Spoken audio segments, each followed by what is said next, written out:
Listo. Entonces, vamos a ver la semana 18 que tiene que ver con las generalidades de los ácidos nucleicos. Como ya les había comentado, vamos a conceptualizar y entender muy bien la definición de estos ácidos nucleicos, así como la correlación de la síntesis en los procesos biológicos y químicos en el cuerpo humano y la clínica médica de estos ácidos nucleicos. Entonces, la definición es muy sencilla. Un ácido nucleico es una cadena de monómeros repetitivos denominados nucleótidos. Entonces, ¿qué es un ácido nucleico? Es una cadena de monómeros repetitivos denominados nucleótidos, ¿sale? Entonces, ¿por qué son repetitivos? Porque ahorita vamos a ver los componentes y se acuerdan cuando veíamos que era una proteína de que estaba conformada, pues está conformada ¿de qué? De aminoácidos, ¿no? Que son también cadenas polipeptídicas. Los ácidos nucleicos de igual forma tienen su unidad funcional, que son los nucleótidos, ¿sale? Entonces, un ácido nucleico es una cadena de monómeros repetitivos denominados nucleótidos. Entonces, ¿cuál es tu unidad funcional de un ácido nucleico? Los nucleótidos. Los nucleótidos, ¿verdad? Muy bien. Entonces, un ácido nucleico, un ejemplo muy importante para el organismo y para el cuerpo humano es el DNA, que el DNA o ADN es el ácido desoxirribonucleico. Este ácido desoxirribonucleico tiene una base nitrogenada, tiene purinas. ¿Qué es A y qué es G? ¿Se acuerdan en las clases de biología que veían las purinas y pirimidinas? ¿Qué Adenina y guanina. Exacto, las purinas es adenina y guanina. Es pregunta de examen, ¿no?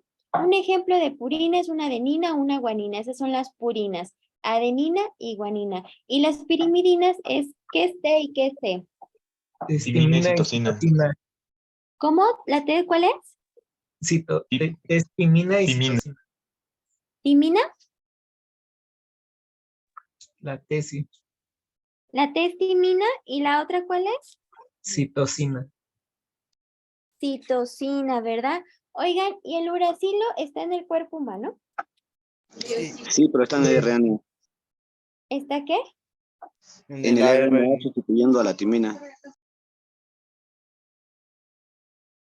Exactamente, ¿no?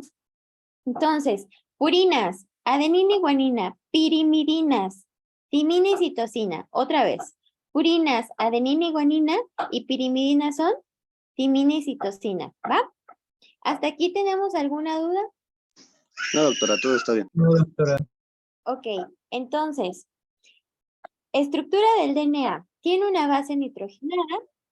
Tenemos que purinas que son adenina y guanina, pirimidinas que son timina y citosina, tiene un azúcar pentosa, que eso quiere decir que la pentosa tiene 5 carbonos y esa pentosa se llama desoxirribosa y tiene un grupo fosfato, ¿sale? Entonces todo esto compone la estructura del DNA.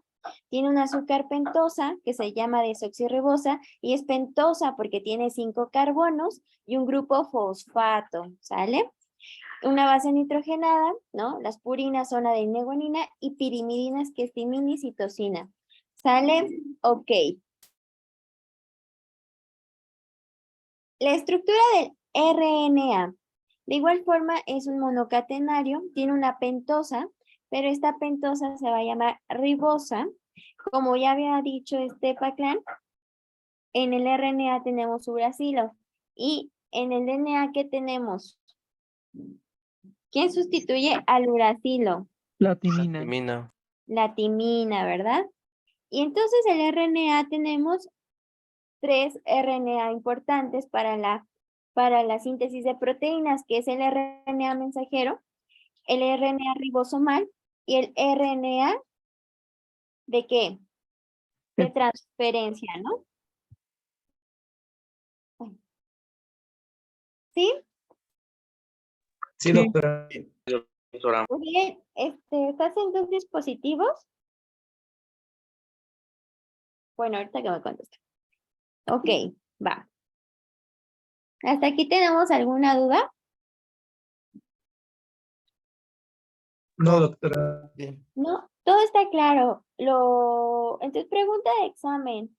¿De qué está formada la estructura del DNA? Y entonces, A ver, entonces, ¿de qué está formada el DNA? ¿Qué me contestarías, Europa? ¿Cómo me contestarías esa pregunta? Pues el DNA estaría compuesto por 4 tipos de bases nitrogenadas, que sería la adenina, guanina, la timina y la citosina. Este contiene lo que sería una azúcar pentosa, que sería la desoxirribosa, y 5 carbonos, y también incluye un grupo fosfato. Exactamente. Entonces, así me tienen que decir, ¿no? Por lo menos me tienen que decir que es una base nitrogenada, una desoxirribosa y tiene un grupo fosfato. ¿Y qué me contestaría, Serafín, para el RNA? Pues le diría que está también formado por una azúcar que sería igual una pentosa, Sí. pero que aquí se llama ribosa. En lugar de la timina, aquí tenemos la presencia de uracilo y que vamos a tener tres RNA muy importante, que sería el mensajero, el ribosomal y el de transferencia. Perfectísimo. ¿Sale? Entonces así nos vamos a contestar. ¿Va? Ok. Vamos a ver un video que solamente para que más o menos vayamos estructurando cómo va esta síntesis de los ácidos nucleicos. Está muy sencillo, no tiene sonido, no se preocupen, no va a sonar. ¿Va? Sí, sí lo alcanzamos ya a checar. Todavía no, doctora. Se anda cargando, espérenme. No me prefiero en terminar mi trabajo, lograr mis objetivos y disfrutar de mis noches de amigas. Planes. Ahí va.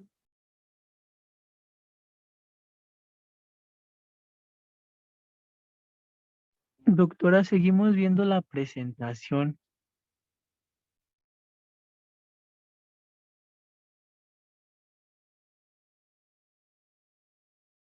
Ok, a ver, espérenme tantito, ¿eh?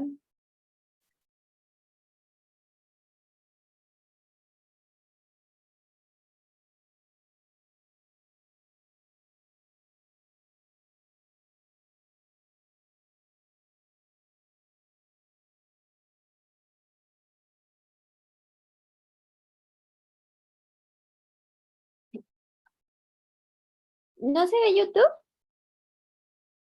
No, doctora. Se quedó congelada en la A transición de ver, la diapositiva.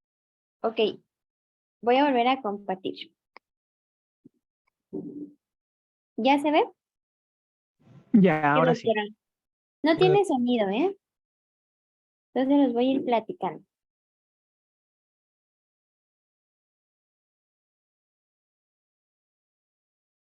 Ahí que tenemos, ahí tenemos las cadenas de transcripción.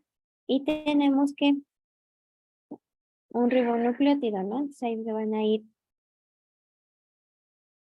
enlazando el esqueleto, ¿no? El fosfolípido, tun, turun, turun.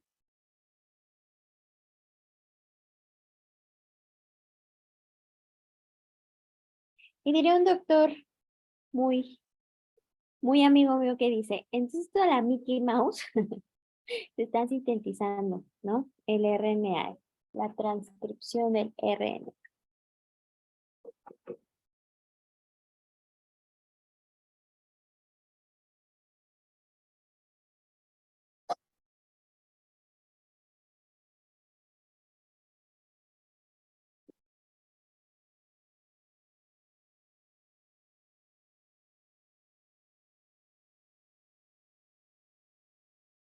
¿Ok?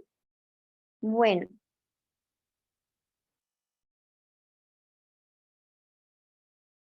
Pues la semana 18 se volvió a poner mi presentación. No, No, doctora, doctora. es en YouTube. Ay, ¿cómo creen? A ver, otra vez.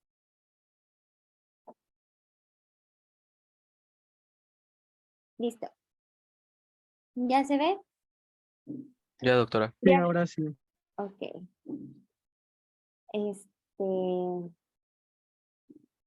bueno, es que este día, ¿no? Cuando hice la presentación, era 15 de mayo, era Día del Maestro. Pero, hoy no es el Día del Maestro, pero, ¿qué podemos recalcar de esta presentación?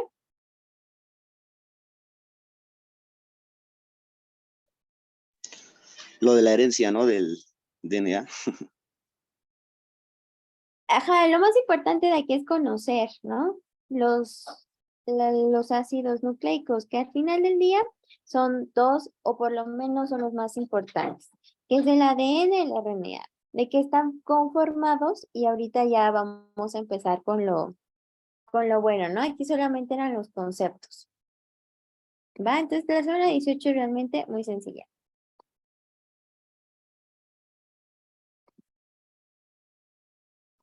¿Dudas de la semana 18? No, No, doctora. doctora. No, doctor. Perfecto.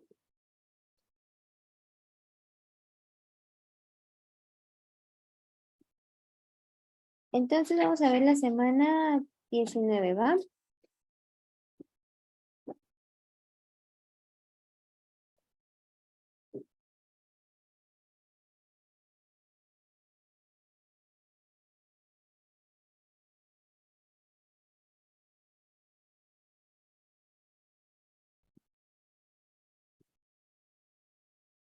Ok, ¿quién quiere leer el caso clínico?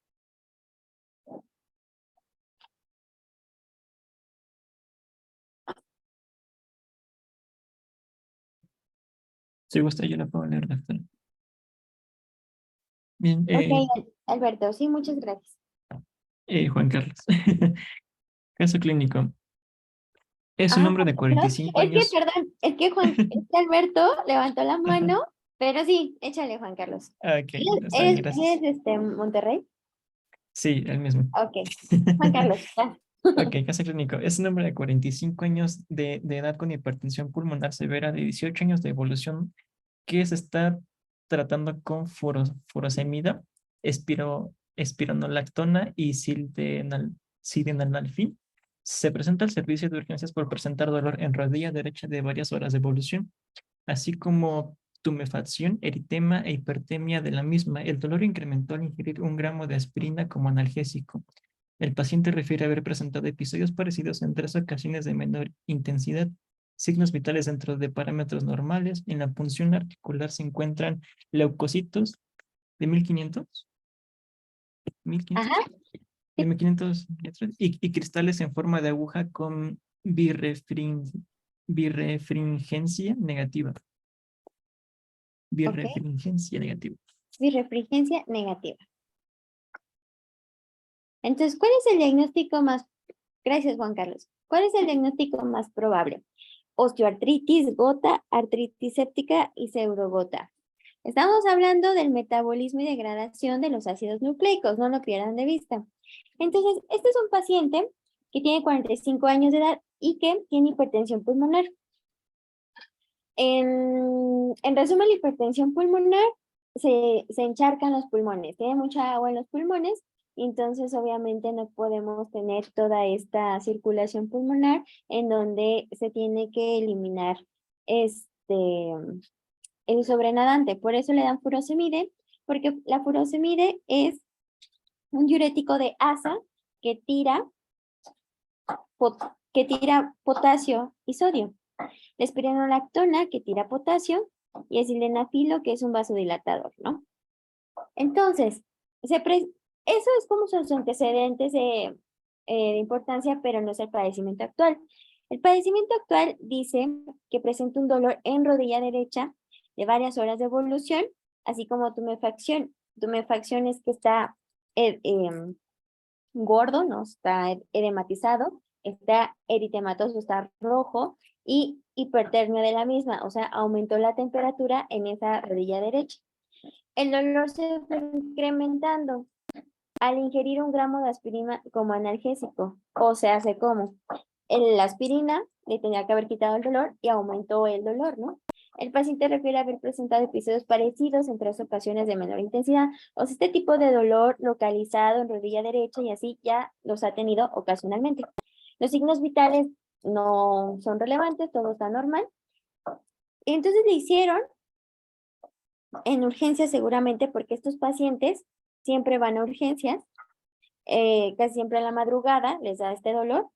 Y entonces le hicieron una punción articular, en donde van a encontrar leucocitos de 1500, o sea, son bastantes leucos, porque no debería de haber leucos o debe haber muy pocos leucos en el líquido articular o sinovial, ¿no? Porque le hicieron la punción articular. Y entonces encontraron, ¿no? Una birefringencia negativa. Cuando ustedes ya estén más grandes y empiecen a integrar más los conceptos, van a saber que al momento que ustedes lean birefringencia negativa, van a saber exactamente qué es. Entonces, nos van a poner patologías en donde vamos a hacer un diagnóstico diferencial. Todas estas se dan, o casi siempre se dan, un dolor en la rodilla, por eso está osteoartritis, la gota, artritis séptica, pseudogota. Entonces, un dolor en la rodilla, todas estas patologías tienen dolor en la rodilla. Va a estar a la inspección física, vamos a ver eritema, vamos a ver tumefacción, vamos a tener hipertermia, aumento de la temperatura localizada en la rodilla, en esa articulación. Y todas estas van a tener una característica en común, que casi siempre va a ser un hombre, ¿no? Mayor, y que ustedes en la historia clínica le tienen que preguntar, oiga, ¿usted come mucha carne? No, pues que sí. Entonces ahí van a empezar a descartar qué patologías pueden ser. La osteoartritis es una patología de desgaste, ¿no? Y casi siempre la osteoartritis se le da en adultos mayores o personas que tuvieron mucho desgaste articular, personas que hicieron mucho ciclismo, ¿no? O tuvieron como que mucho golpeteo, ¿no? En esas rodillas, o tenían mucho sobrepeso, eran obesos, o mujeres, ¿no? Después de los 50 años, las mujeres menopáusicas, empieza a haber una disminución importante de la densidad ósea, entonces empiezan a tener osteoporosis, que al principio va a ser la artritis, osteoartrosis, ¿no? La gota, que es una enfermedad que tiene que ver con la degradación ¿de qué será? Ahorita lo vamos a ver. La artritis séptica, ¿no? Que en la articulación, en el líquido sinovial, se aloja una bacteria y entonces tenemos que hacer una punción articular para ver, ¿no? Si es artritis séptica y dar tratamiento antibiótico para ello. Y la pseudogota, que es otro diagnóstico diferencial de la gota. ¿Va? Entonces, de acuerdo a esto, ¿qué enfermedad ustedes sospechan que tiene su paciente? Yo digo que gota. Yo también. Pero ¿por qué piensan que es gota? Platíquenme. Pues en primera porque la gota es una patología en la cual se presenta precisamente como usted había dicho esta lesión en la articulación, en este caso de la rodilla. También se mencionaba ahí que tenía hipertermia y es un síntoma característico también de esta enfermedad. Igualmente mencionaba algo de cristales con bifregencia, algo así, negativa, que, Ajá. pues a mi, a mi lógica pues haría alusión a lo que serían los cristales de ácido úrico, ¿no? Que están ahí. Y, y Ajá. y pues igual tengo entendido que el nivel de los leucocitos sí aumenta, ¿no? En la gota. Entonces yo me iría por la gota por eso. Ok, muy bien, Europa. ¿Quién más dijo? Yo también.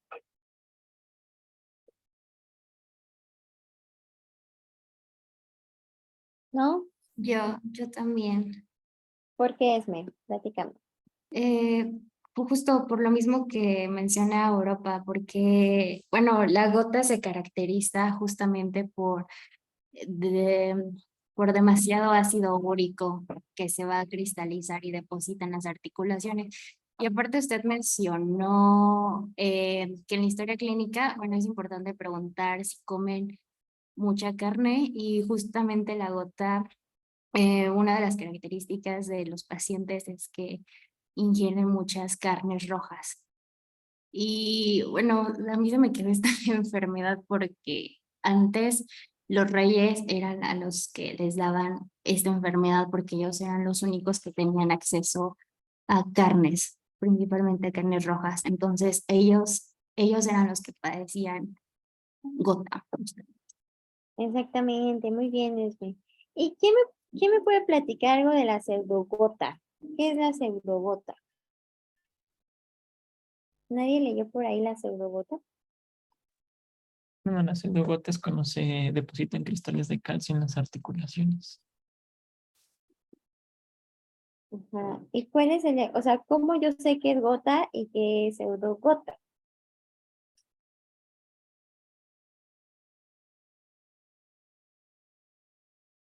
Porque, ¿cómo hacemos el diagnóstico diferencial?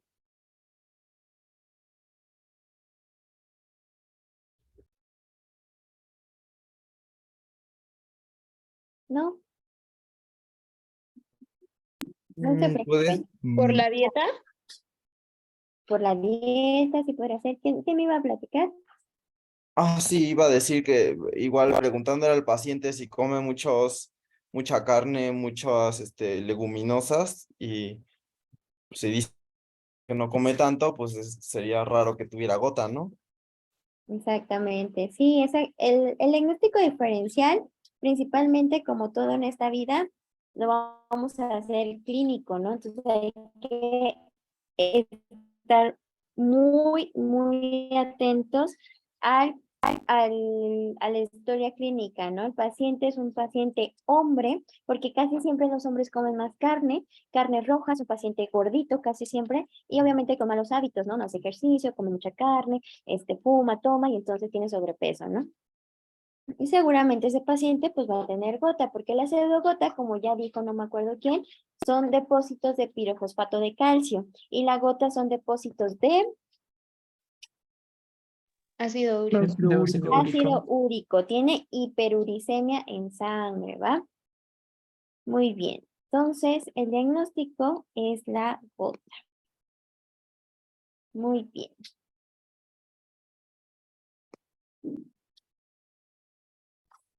Entonces, para darle la correlación clínica y por qué estamos viendo el día de hoy ácidos nucleicos y la digestión de nucleótidos, pues teníamos que ver esta enfermedad que es importante, que es la gota.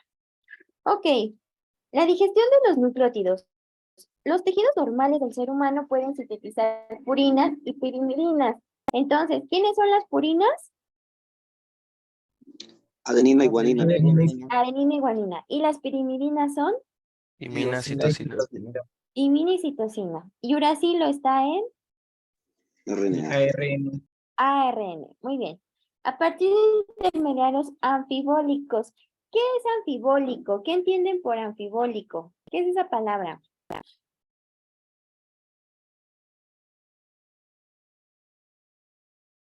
¿Qué es una vía metabólica anfibólica? Pues son las vías que pueden ser tanto catabólicas como anabólicas, ¿no? Ajá. ¿Alguien más que me quiera decir qué es una vía anfibólica? Si es una vía, como lo dijo el compañero, es una vía metabólica que corresponde o que consta de los dos pasos, tanto del catabolismo como del metabolismo. De ahí viene el nombre de anfibólico. Exactamente, ¿no? Entonces, muy bien, Europa, muy bien, Pacán. Entonces, la síntesis de purinas y pirimidinas a partir de términos anfibólicos, es decir, que se puede ir a la vía del catabolismo o del anabolismo en cantidades y momentos apropiados para satisfacer la demanda fisiológica variable. Como en toda esta vida y a lo largo del curso, podemos resumir que las vías metabólicas no es un proceso aislado, están continuas, ¿no? En este momento yo estoy haciendo glucólisis si desayuné, estoy haciendo gluconeogénesis si no desayuné y lo poquito que cené ya lo está liberando mi hepatocito, ¿no? Estoy haciendo beta oxidación si me valió quesadilla y mi última comida fue a las 5 de la tarde, entonces ya no tengo reservas de glucosa y entonces estoy liberando, ¿qué? Ácidos grasos. Pero en este momento todos estamos haciendo algún proceso metabólico, ¿no? Espero que todos estemos sintetizando y haciendo nuevas vías neuronales de los ácidos nucleicos y se queden esos conceptos en nuestro cerebro. Pero si no tenemos glucosa para el cerebro o no hemos satisfacido estas necesidades básicas, nuestro organismo está haciendo procesos metabólicos o anfibólicos para estar ahorita presente en esta clase. Entonces, no estamos parados, son procesos constantes que estamos haciendo. Por consiguiente, los ácidos nucleicos y los nucleótidos ingeridos son no esenciales en la dieta. ¿Por qué creen ustedes que no son esenciales? Porque el cuerpo los puede sintetizar.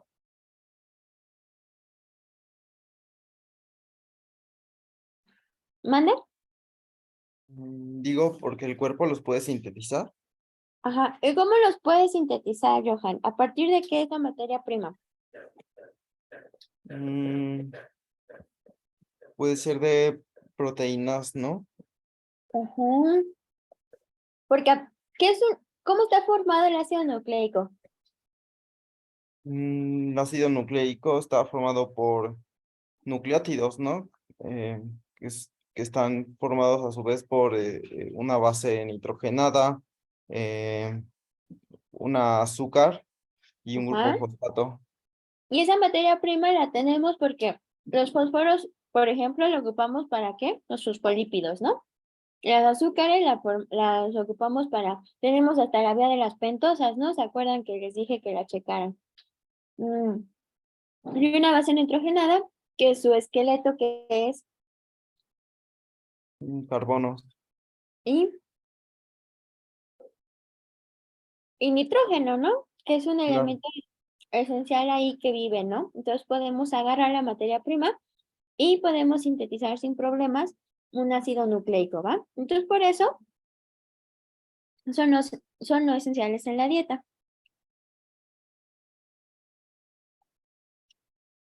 Entonces,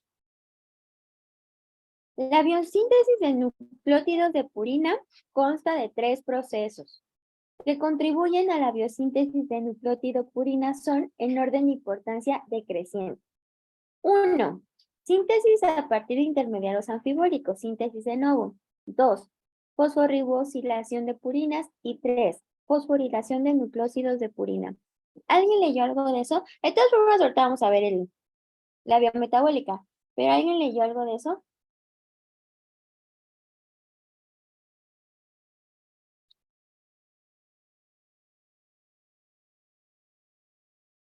¿No? Bueno, no se preocupen. Nada más apunten ahí en su cuadernito que la biosíntesis de nucleótidos de purina consta de 3 pasos. 1. La síntesis a partir de intermediarios anfibólicos. 2. Fosforribosilación de purinas. Y 3. Fosforilación de nucleósidos de purina. ¿Puedo pasar la diapositiva?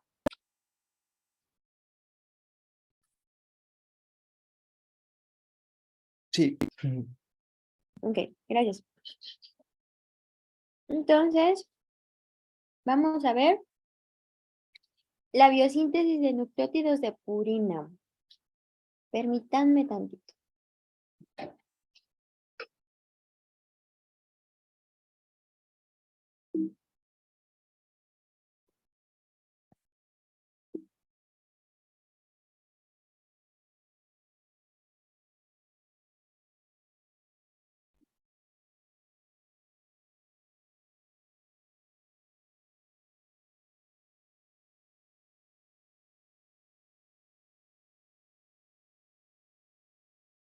Ay, no puede ser.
Ay.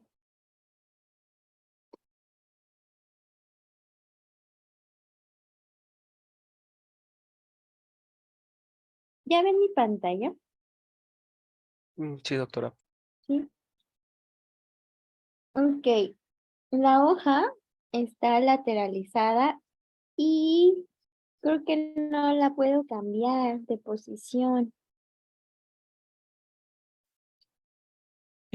Si le gira a su, ¿cómo se llama esta cosa para mover como el puntero así como en rotación, como que la hoja como que se mueve? Bueno, así se hace. Como si quisiera rotarlo. Ajá, como rotar la imagen, se rota, ¿En serio? No puedo. ¿no? Mira, Qué raro. a lo mejor es una función, pero no lo sé hacer. No puedo. Pero no importa. Entonces, fíjate bien. La biosíntesis de purinas, ¿a partir de qué? De ribosa 5-fosfato.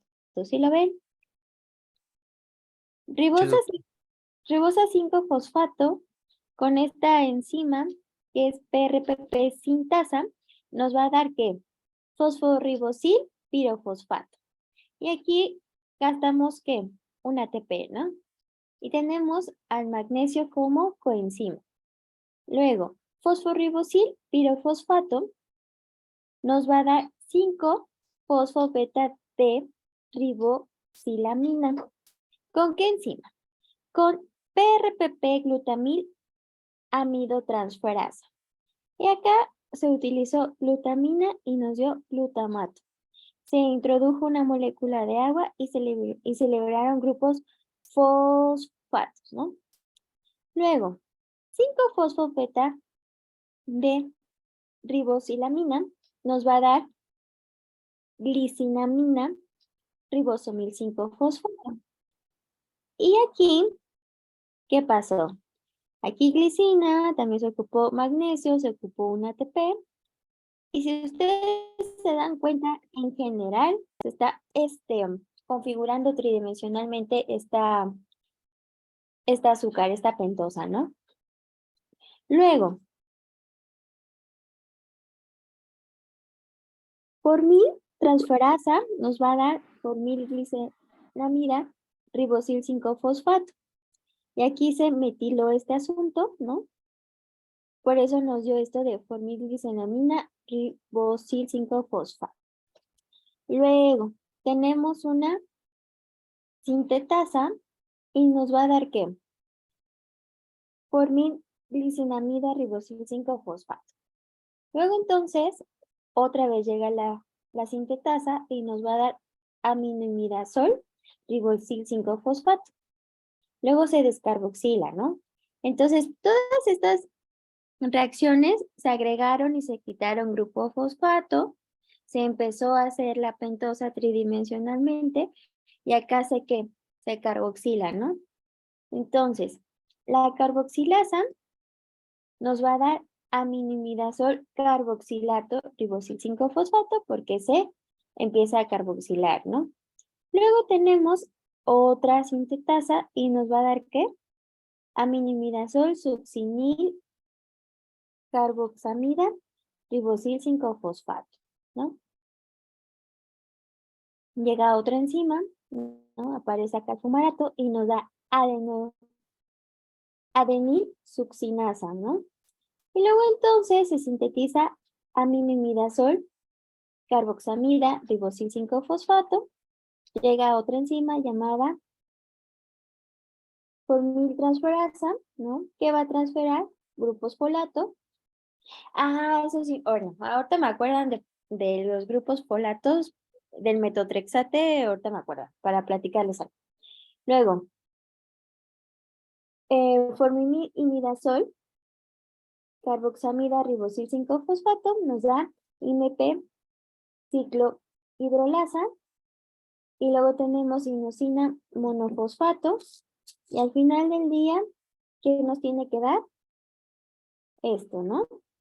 La biosíntesis de la purina a partir de la ribosa 5-fosfato y una molécula de ATP. Entonces, ustedes se pueden dar cuenta que el ciclo es bastante complejo, tiene muchas enzimas y se está carboxilando, se está fosforilando, se están quitando cosas. Por eso dijimos que hay 3 pasos para la biosíntesis de las purinas. ¿Y cuál fue el primer paso? ¿Qué decía el primer paso? ¿Qué decía en la Era lámina la del primer paso? síntesis a partir del intermedio de afibólicos. Anfibólicos y síntesis de nuevo, perfecto. La segunda, Fosforilación de las purinas. ujú. Y el tercer paso, Es la fosforilación de nucleósidos purinas. exacto. Eso lo podemos resumir. Todo esta vía metabólica que es muy compleja, la podemos resumir en esos 3 pasos, ¿no? Nada más es para conocer cómo se va dando, ¿no?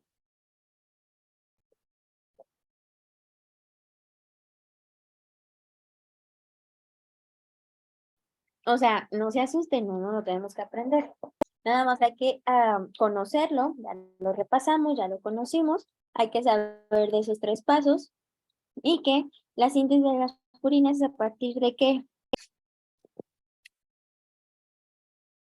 De un azúcar ¿qué? Pentosa. Ajá. Y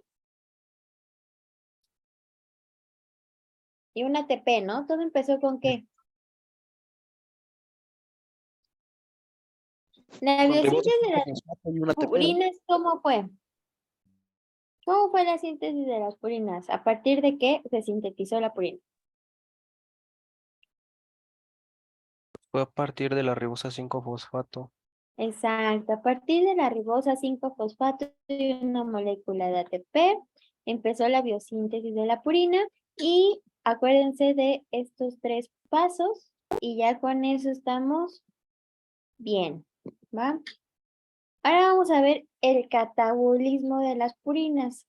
¿Qué es la qué? Página 339. Entonces,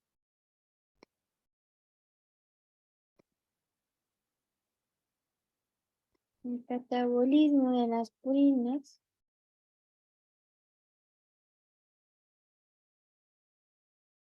empieza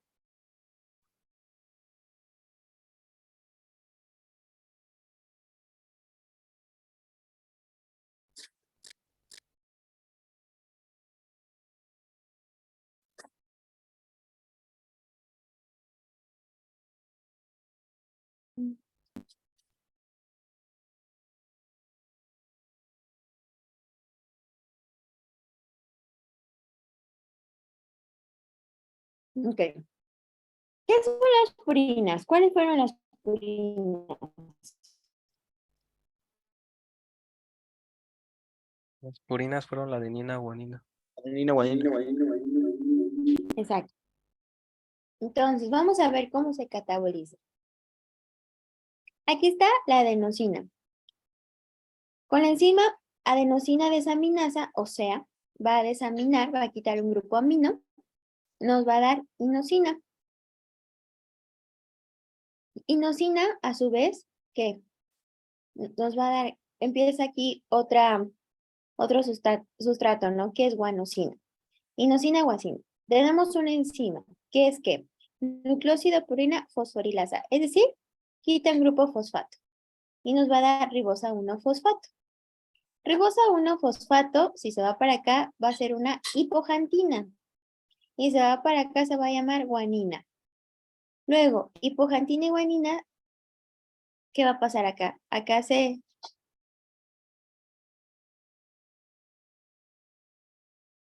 fue un grupo amino. Y luego nos va a dar xantina. Con la enzima xantina oxidasa, nos va a dar ácido úrico, ¿sale? Entonces, esta enzima es importante clínicamente, la xantina oxidasa. La xantina, que es el sustrato, y la enzima xantina oxidasa, son importantes para entender la farmacología de la gota. Ahorita no es importante, pero para segundo año, ustedes deben de tener perfectamente estas bases de bioquímica, de que del catabolismo de las purinas y las pirimidines, y por eso estamos platicando el día de hoy del catabolismo de ellas, porque viene la xantina oxidasa, que ¿qué hace? Nos sintetiza ácido úrico. Entonces, un paciente que tiene hiperuricemia y que tendríamos que bloquear para que no se sintetice más ácido úrico.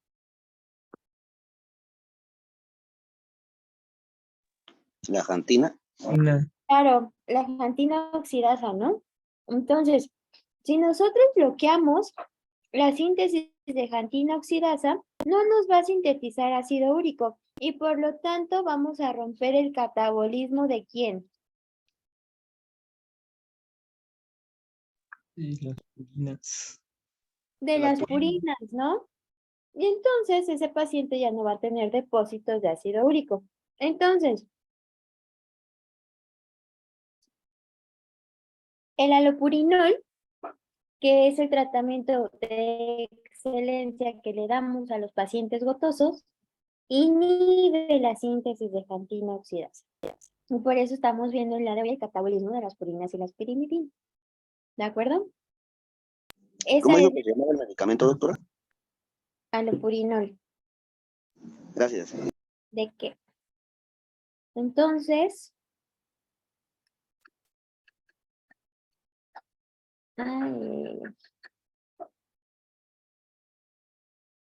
entonces, ya entendimos la biosíntesis de las purinas, el catabolismo de ellas, y ahora vamos a ver la biosíntesis de los nucleótidos pirimidínicos, ¿no? Que es la página 337.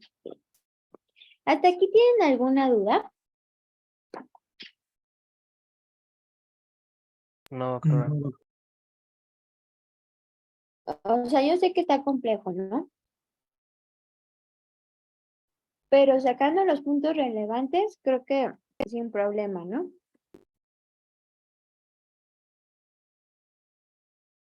Ya no sé qué abrí. ¿Ese es usted? Ah.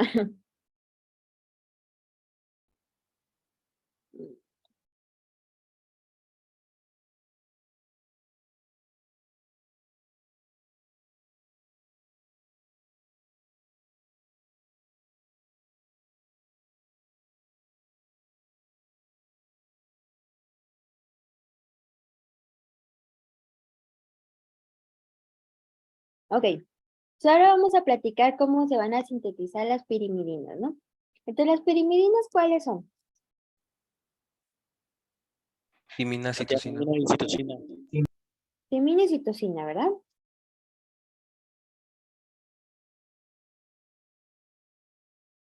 Sí. Entonces, se agregó CO2 más glutamina más ATP. Estos fueron los primeros sustratos para la síntesis de las pirimidinas. Entonces, reacción número 1. CO2 más glutamina más ATP con la enzima carbamoil fosfato sintetasa 2. Oigan, esta enzima, ¿dónde la conocimos? La sintetasa 1. Lo de la urea. La urea, ¿no? En urea, ¿verdad?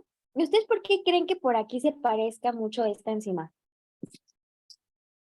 En la urea había muchos nitrógenos, ¿no? La urea es NH4, entonces, obviamente, no está descabellado que si está compuesto las pirimidinas y la purina de bases nitrogenadas que tienen nitrógeno, pues obviamente estas enzimas se parezcan, ¿no? Es para hacer conexiones. Muy bien. Carbamoil fosfato sintetasa 2 nos va a dar carbamoil fosfato y ácido aspartico. Luego entonces aparece la reacción número 2 con aspartato transcarbamoilasa y nos va a dar ácido carbamoil aspartico, porque aquí quedó el sustrato, ¿no? Ácido carbamoil aspartico. Luego la dihidrorotasa nos va a dar ¿qué? Ácido dihidrorótico, ¿no? Y aquí se reduce un NAD. Y nos va a dar, se reduce el NAD y la enzima se llama dihidrotato deshidrogenasa, que es la reacción 4. El ácido urótico con la enzima orotato fosforribosiltransferasa nos va a dar ¿qué? OMP. Y luego en la reacción número 6, con el ácido orotodílico descarboxilasa nos va a dar UMP. Son nombres muy largos, por eso los abrevian así. Sale ya con calma, si quieren revisen los nombres, pero por eso los abrevian así. UMP nos va a dar UEDP, y aquí vamos a tener una bifurcación, ¿no? El UDP se convierte en UTP, se le adhiere un grupo ATP. Luego, el UTP se le agrega otro ATP y se queda la enzima CTP sintasa y nos da glutamina. Al final, se sintetiza CTP. Luego, si no nos vamos por esa vía, la ribonucleótido reductasa nos va a dar desoxiuridina difosfato y nos va a dar DUMP. Luego entonces nos va a dar TMP con la enzima timidalato sintasa, ¿sale? Y esa es la biosíntesis para nucleótidos de pirimidina. ¿De acuerdo? ¿Qué es lo importante de aquí? Las xantinas, ¿vale? Porque todo esto tiene que ver con... Tenemos que bloquear esa síntesis en caso de la gota, o hay medicamentos que bloquean la síntesis de estos porque el ADN y el RNA pues obviamente tienen contenido genético y hay enfermedades, ¿no? Que tenemos que modular, ¿no? La síntesis de DNA. Pero bueno. Sí, ¿alguien me quería decir algo?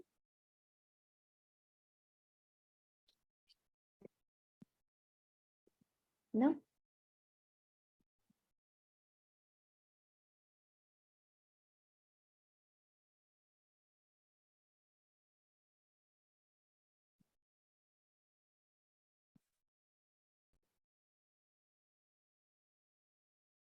Entonces, bueno. Aquí tenemos una bella tabla que yo creo que de todo lo que he dicho, esto es lo más importante. No, es para...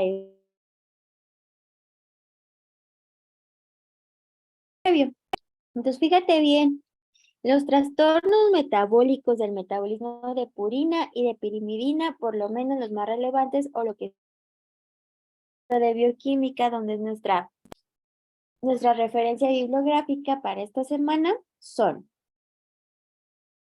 De todas estas, ¿no? De todas estas, la más importante tal vez, clínicamente hablando, sería esta. La enzima defectuosa es PRPP sintasa. ¿Y qué enfermedad nos va a dar? Gota, artritis gotosa, ¿no? Entonces, cuando nos da gota y artritis gotosa, ¿qué enzima no está funcionando? La PRPP sintasa, ¿no? Esto tal vez sea muy importante clínicamente hablando porque es una enfermedad que sí se expresa muy común, ¿no? Tal vez el síndrome de Lesch-Nyhan, ¿no?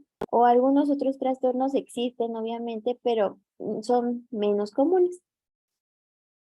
Entonces, bueno, para gota y artritis gotosa, ¿qué enzima está aquí dañada? PRPP sintasa.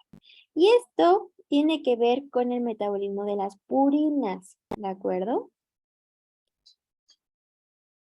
Luego entonces, de acá, tal vez la enfermedad más importante sería la aciduria por ácido urótico tipo 1 o la anemia megaloblástica. ¿Y qué enzima está defectuosa? La orotato fosforribosiltransferasa y ácido orotodílico descarboxilasa, porque nos va a dar anemia megaloblástica o la aciduria por ácido urótico tipo 1.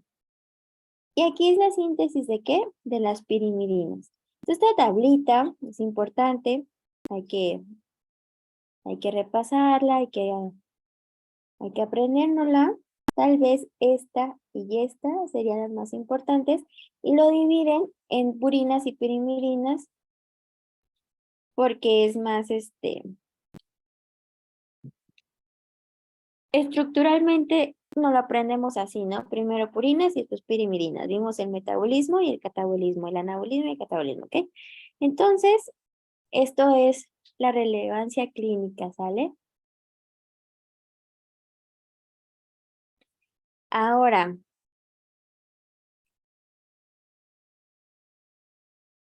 ¿dudas? ¿Tenemos dudas de todo esto? No, doctora. No, doctora. ¿Seguros? Pues no, Pues no. ¿Ya les dejé más dudas o qué? no, es que son algo complejos los nombres de las enzimas, pero pues bueno, X. Bueno, ya sabemos que en química nos gustan los nombres raros, ¿verdad? Pero no pasa nada, por lo menos nos tienen que aprender todos, nos tienen que aprender todos los procesos, nada más hay que repasar los más importantes que ya les mencioné. ¿De acuerdo? Entonces, la gota tiene que ver con alteraciones del metabolismo de las purinas o de las pirimidinas. De las purinas, Purinas. De las purinas. As- ¿Y qué enzima está defectuosa? la PRP. RPP sintasa sintasa. El objetivo es bloquear la síntesis de ¿quién? Del ácido de úrico. ácido úrico. De ácido úrico, ¿verdad? Muy bien. El paciente tiene en gota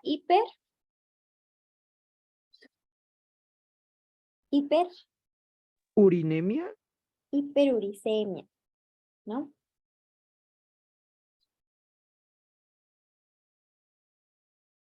Entonces, eso es lo más importante del día de hoy. ¿Sale?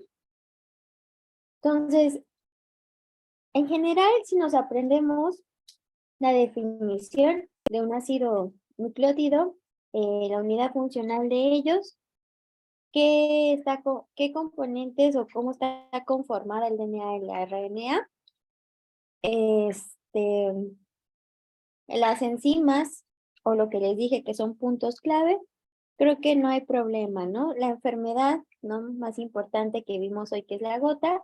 Por favor, en su tiempo libre, revisen algún artículo de revisión o la guía de práctica clínica o la guía de referencia rápida, ¿no? De la gota para que más o menos entiendan de qué va.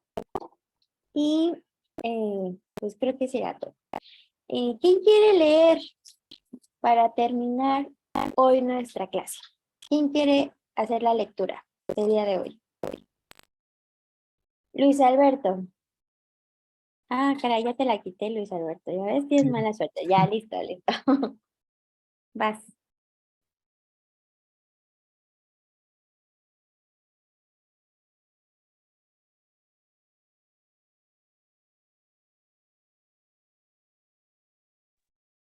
No te escuchamos, Luis Alberto. Ay, perdón. Lo tenía apagado, perdón. Querida hija, ¿cómo me hubiese gustado escribirte esta carta cuando iniciabas tu carrera? Pero las circunstancias no lo permitieron. Sin embargo, ahora que ya ejerces la medicina, voy a regresar el tiempo y hacer de cuenta que te acabas de inscribir en esta noble y hermosa profesión. Los consejos y recomendaciones nunca están por demás. Tal vez ahora los comprendas mejor. Cuando se toma una decisión tan importante como es lo que quiero y voy a hacer en la vida, es porque en nuestro interior hizo erupción la vocación que traemos dentro, sola, espontáneamente. Tal vez después de descartar otras posibilidades, llegamos firmemente a la conclusión de que queremos ser médicos. Pero escogemos esta profesión porque en ella, como dice Amado Nervo, tú puedes dar una sonrisa, un apretón de mano, una palabra de aliento. Quien escoja esta profesión por algún otro motivo está persiguiendo fines inmorales. Jamás debe tomarse una decisión así por influencia externa, sea de los padres o hermanos o por seguir a los amigos. Ejercer la medicina, profesión tan noble que antiguamente se confundía con el sacerdocio y lo sagrado.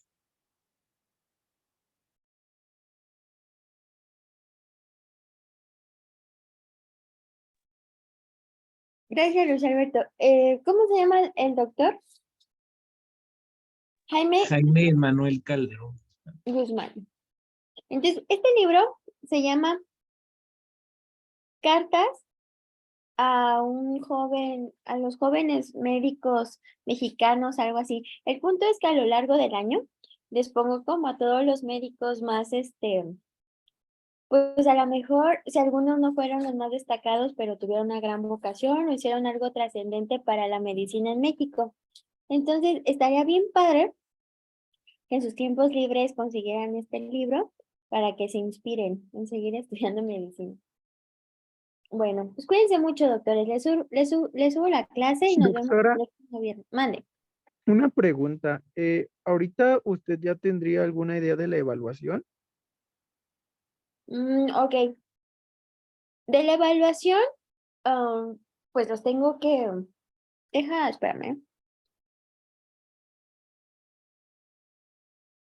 Mm,